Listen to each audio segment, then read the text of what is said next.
guys,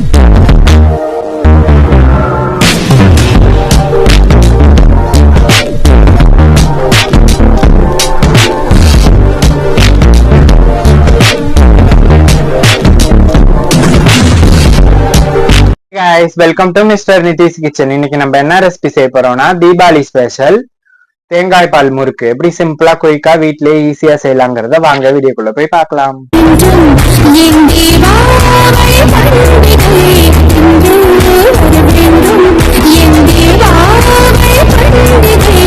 மாவு செய்யறதுக்கு ஒரு பாத்திரம் எடுத்துக்கோங்க. அரைச்ச முறுக்கு மாவை தேவையான அளவு எடுத்து சேர்த்துக்கோங்க. 1 டேபிள் ஸ்பூன் அளவுக்கு உப்பு, 1 டேபிள் ஸ்பூன் அளவுக்கு கருப்பு எள்ளு சேர்த்துக்கோங்க. 1 கைப்பிடி அளவுக்கு ஒயிட் சுகர் ஆட் பண்ணிக்கோங்க, இனிப்புக்காக மட்டும். சுகரை நிறைய சேர்த்துறாதீங்க, முறுக்கு சீக்கிரம் செவந்துடும். ஒரு பாத்திரத்துல கட்டி பெருங்காயம் ஊற வச்சு வச்சிருக்காங்க தண்ணியில, அதை சேர்த்துக்கோங்க. அப்பதான் வாசமா இருக்கும். பவுடர் பெருங்காயத்தை விட கட்டி பெருங்காயம் யூஸ் பண்ணும்போது ரொம்பவே சூப்பரா இருக்கும் வாசமா.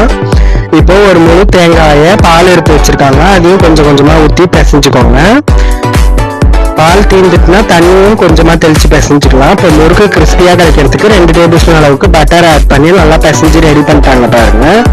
இப்போ சூடான எண்ணெயில முறுக்கு புளிஞ்சதை ஒண்ணு ஒண்ணா ஆட் பண்ணி 2 பக்கமும் செவர விட்டு எடுக்க வேண்டியது.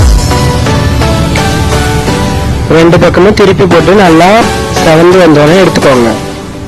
முறுக்கு மாவுக்கு ரேஷியோவுக்கு 1 கிலோ ரேஷன் பச்சரிசியை கழுவி காய வச்சு சேர்த்துக்கோங்க. 1 கிலோ அரிசிக்கு 200 பாசிப்பருப்பை சேர்த்து நல்லா வறுத்து மில்லில் கொடுத்து அரைச்சி எடுத்துக்கோங்க. இதான் மாவு தேவையான அளவை போட்டு பிசைஞ்சுக்கோங்க. இப்போ தேங்காய் பால் முறுக்கு தயாராகிடுச்சு. இதே நிறைய நீங்களும் ட்ரை பண்ணி பார்த்துட்டு எப்படி இருக்குங்கிறத கமெண்ட் பாக்ஸில் சொல்லுங்கள். மறக்காம சேனலை சப்ஸ்கிரைப் பண்ணி வச்சுக்கோங்க. பாய், நெக்ஸ்ட் வீடியோவில் பார்க்கலாம்.